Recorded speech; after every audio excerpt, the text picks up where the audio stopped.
Mensagem número 32, o amor tudo sofre.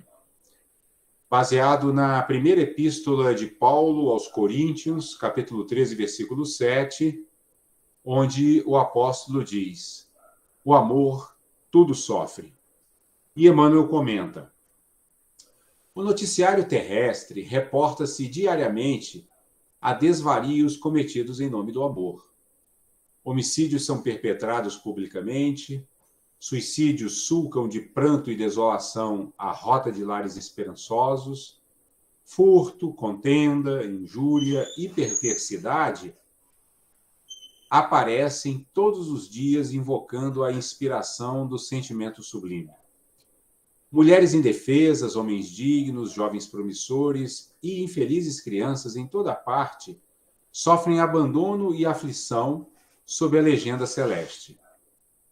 Entretanto, só o egoísmo, traduzindo o apego da alma ao bem próprio, é que patrocina os golpes da delinquência, os enganos da posse, os erros da impulsividade e os desacertos da pressa. Apenas o egoísmo gera ciúme e despeito, vingança e discórdia, acusação e cegueira. O amor, longe disso, sabe rejubilar-se com a alegria dos corações amados, exposando-lhes as lições e dificuldades, as dores e os compromissos. Não se atropela nem se desmanda. Abraça o sacrifício próprio em favor da felicidade da criatura a quem ama, que é a razão da própria felicidade. Por esse motivo, no amor verdadeiro, não há sinal de qualquer precipitação conclamando a imoderação ou a loucura. O apóstolo Paulo afirmou divinamente inspirado: o amor tudo sofre. E de nossa parte, acrescentamos: o amor genuíno jamais se desregra ou se cansa, porque realmente sabe esperar. Então vejam que aqui Emmanuel, baseado nessa passagem da primeira epístola de Paulo aos Coríntios, que é uma passagem muito famosa, muito comentada, né, de todos os meios religiosos cristãos, ele aproveita para falar sobre quais são as características da atitude amorosa.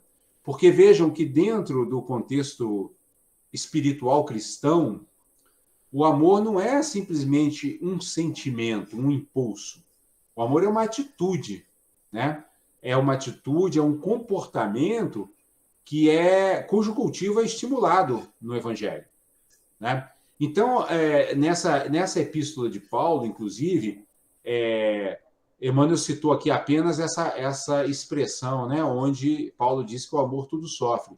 Mas se a gente pegar os versículos anteriores ao versículo 7, nós vamos ver que Paulo dá uma descrição completa de todas as características do amor como essa atitude, né, de beneficiar, né, os seres próximos e até distantes. E no versículo 4, Paulo começa dizendo assim: o amor é paciente, o amor é bondoso, não inveja, não se vangloria, não se orgulha.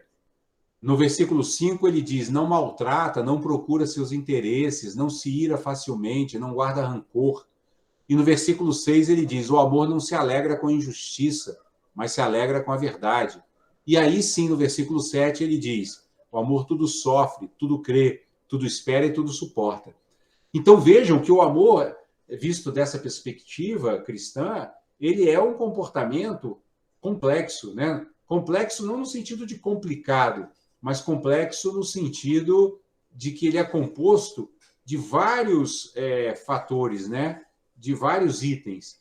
O primeiro deles, a paciência, né? Então, o amor, expressando paciência, ele se mostra uma capacidade, uma habilidade da criatura, né? Ou que o ser treina, de ter autocontrole diante da adversidade, né? Porque a paciência é isso, né? A gente se depara com a adversidade, mas se mantém sereno, se mantém equilibrado, né? Tem essa característica do autocontrole, para saber esperar, né, que a situação difícil seja superada, né? Para esperar que as etapas se concluam e que a gente atinja um objetivo visado, né? Então, essa seria a característica da paciência amorosa, né? Mas o amor também, e sobretudo, ele é bondoso, né? Ele demonstra sempre estima pelas pessoas, né? Desejo de que elas manifestem o seu melhor, né? As suas qualidades positivas, né?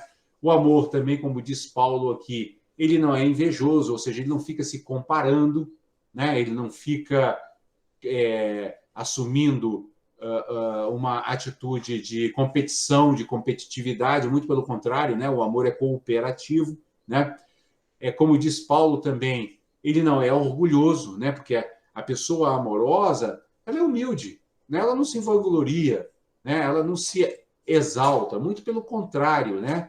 Ela se coloca naquela posição recomendada por Jesus, quando ele diz que os últimos serão os primeiros, né? Então, o ser amoroso, ele se coloca muito discretamente no mundo, né? Porque ele não tem aquela tendência egoísta de procurar seus próprios interesses, né? E, consequentemente, como ele não está muito focado nos seus interesses, nos seus apegos, nas suas preferências, ele não se enraivece com facilidade, né? E, consequentemente, não guarda rancor, né? Não guarda mágoa, não guarda nenhum ressentimento, né? O que o ser amoroso busca e cultiva constantemente, né? Ele busca sempre a justiça, ou seja, o dar a cada um segundo os seus méritos e a sua natureza, sobretudo segundo as suas necessidades, né? Porque justiça é interessante no sentido espiritual, né? O amor é justo no sentido espiritual, e no sentido espiritual, justiça, como diz a própria palavra, é dar aquilo que é justo, ou seja, aquilo que a pessoa realmente necessita. Vocês já repararam quando a gente fala, por exemplo, que uma roupa está justa? Ela tá. O que significa aquela roupa justa, ajustada, né? Ela está exatamente na medida para vestir aquela pessoa especificamente.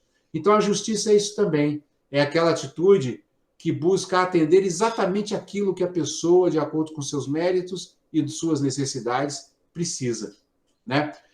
E, por último, aí vem a afirmação definitiva de Paulo, né, quando ele diz que o amor tudo sofre, tudo suporta. Então, o amor tem essa capacidade também. Quando a gente cultiva com intensidade e com profundidade a atitude amorosa, né, a gente desenvolve essa capacidade de suportar melhor as dores, de suportar melhor as frustrações, de suportar melhor as próprias decepções.